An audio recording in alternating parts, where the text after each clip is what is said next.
Marico. Hello guys, നമ്മൾ വീണ്ടും Limbaugh തന്നെയാണ് കളിക്കാൻ പോകുന്നത്. നമ്മൾ ലിംബോയിൽ എന്തോ ഒരു വിചിത്രമായ ഒരു ജീവിയുടെ 3 കാലുണ്ടായിരുന്നു. അതിലൊരു കാര്യം കൂടെ ഒഴിക്കാൻ 2. ഓക്കെ, അവസാനത്തെ കാര്യം കൂടെ ഒടിച്ച്. ഗൈസ്, ഇത് ചെലന്തിയായിരുന്ന. ഓക്കെ, ആ ചെലന്തിയായിരുന്നത്. നമുക്കെന്തായാലും പോവാം. ചാട്. അയ്യോ, എന്താ പറ്റിയെന്തോ അടി പതറി. സ്പീഡ്. ഈ ഗെയിമിൽ ഭയങ്കര സ്പീഡ്. ഒന്ന് പെട്ടെന്ന് കഴിഞ്ഞിരുന്നെങ്കിൽ നമുക്ക് അടുത്ത പരിപാടി നോക്കായിരുന്നു. കഴിയടാവോ, ഇതെന്താ ഓടി തീരാത്തത്.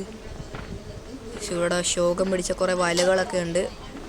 എന്താണ് ഇവിടെ എന്താണ് സംഭവിക്കുന്നത്? ആർക്കെങ്കിലും അറിയുമോ? ചാടാനായിട്ടുള്ള ഓപ്ഷൻ നിന്ന് പോയി. ചാടാൻ പറ്റുന്നില്ല. എന്താണിത്? ഇതെന്ത് പറ്റിയത്? കുടുങ്ങി. ഇതെന്താണ് ഇവിടെ സ്റ്റിക്കി ട്രാപ്പ് ഇട്ടായിരുന്നു ആരേലും? ചെലന്തി വന്നടാ, പ്രതികാരം തീർക്കാൻ വന്നടാ അവൻ. അയ്യോ, അവൻ്റെ കാലിനൊന്നും പറ്റിയില്ലേ? നിങ്ങൾ ഒളിച്ചാണല്ലോ. കൊന്ന് ഇല്ലേ? എന്തുവാടാ ചെയ്യുന്നത്? അവനിക്ക് മനസ്സിലായെന്ന് തോന്നുന്നു എന്തിനാടാ കൊന്നിട്ട്. വിട്ടേക്കങ്ങട്. വിട്ടിട്ടുണ്ട്. നല്ല അനുസരണം. ഇനി നമ്മളിത് അങ്ങനെ രക്ഷപ്പെടാം. അയച്ചു വിടടാ.